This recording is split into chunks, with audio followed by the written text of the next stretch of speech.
100 বার অন্যায়। ডাক্তারকে হাত তুলে তুই অন্যায় করেছিস, আর সেই জন্য তোর মা মারা গেছে, তোর জন্য, তোর জিদের জন্য।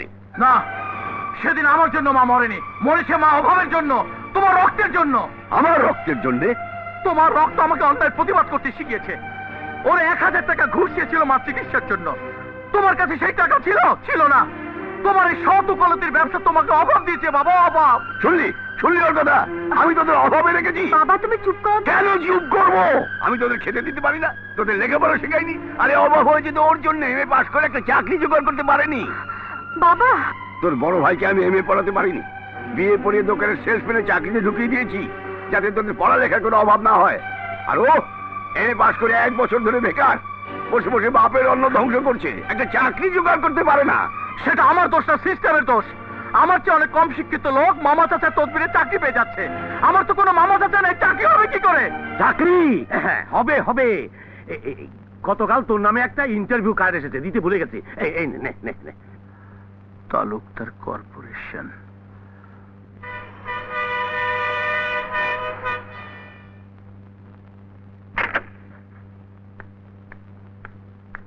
Serial number 113, Abid Hasan Raju.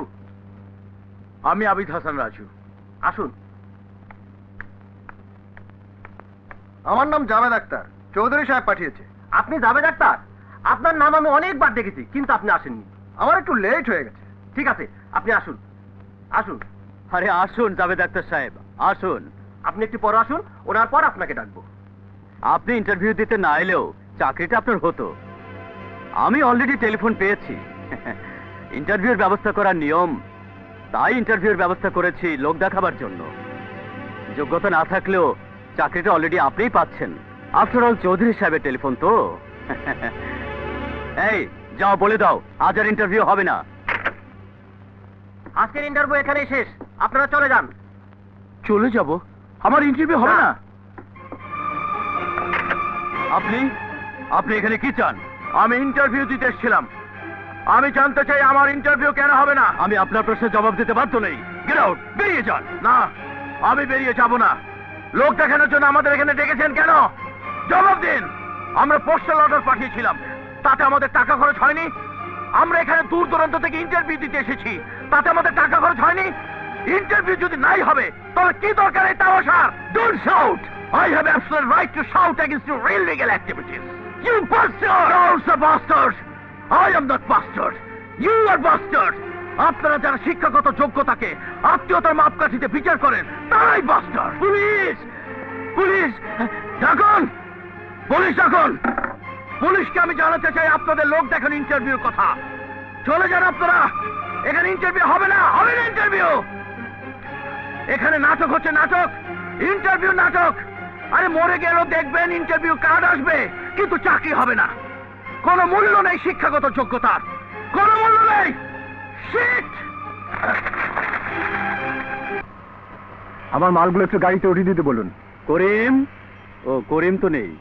সাজু, ওনার মালগুলো একটু গাড়িতে উঠিয়ে দাও না। জি দিচ্ছি।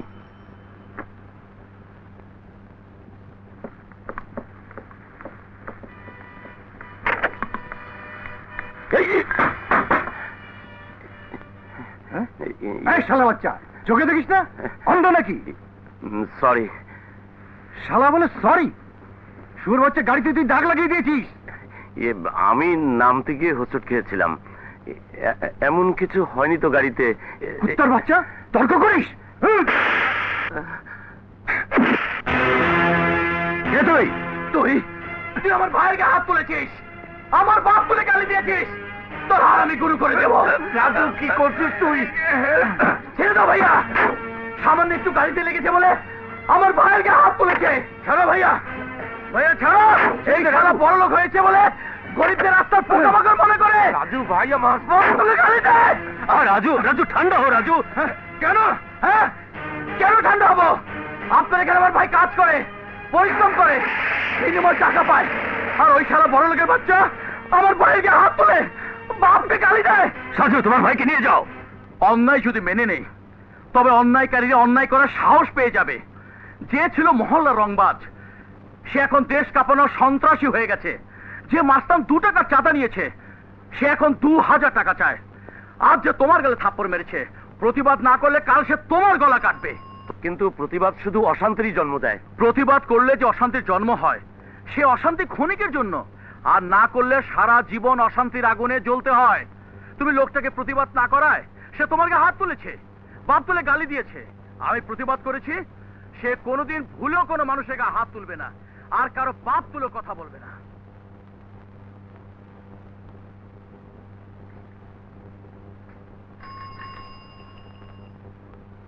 বাবা, তোমরা চলে এসেছো, খাবারও রেডি, এসো খেতে এসো।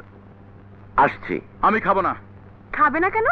খাবারের সাথে রাগ কি? শুনিসনি বাবা বললো আমি বেকার হয়ে বাবার অন্ন ধ্বংস করছি? আজ থেকে বাবার কোনো কিছুই আমি খাবো না। ঠিক আছে, বাবারটা তুই না খাস, আমাদেরটা খাবি। হ্যাঁ, আমাদের দুজনেরটা তিনজনে ভাগ করে খাবো। বললাম তো আমি খাবো না। সব খাবার ঢেকে রাখ কাজল। রাজু না খেলে আমিও খাবো না। আমিও খাবো না।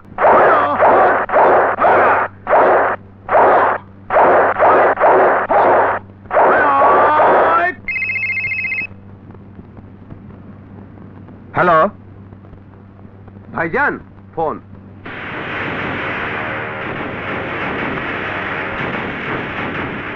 হ্যালো, কে টুইঙ্কেল? আমি ভালো আছি বোন, তুই কেমন আছিস? না না, তোকে চিটাগাঙই পড়তে হবে, লক্ষ্মী বোন আমার। এছাড়া কোনো উপায় নেই। এখন ঢাকা মেডিকেলে ভর্তি হওয়া অত্যন্ত টাফ। আরে ফোন তো তোর ছোট ভাই ধরেছিল। নে কথা বল। হ্যালো টুইঙ্কেল, কেমন আছিস বোন? ভালো তো? হ্যাঁ হ্যাঁ, আমি ভাইজানকে বলে তোকে ঢাকা নিয়ে আসবো। তুই দূরে থাকলে আমারও ভালো লাগে না। ওকে? ঢাকা মেডিকেল কলেজে ভর্তি করানো অসম্ভব কেন? আমিও জানি।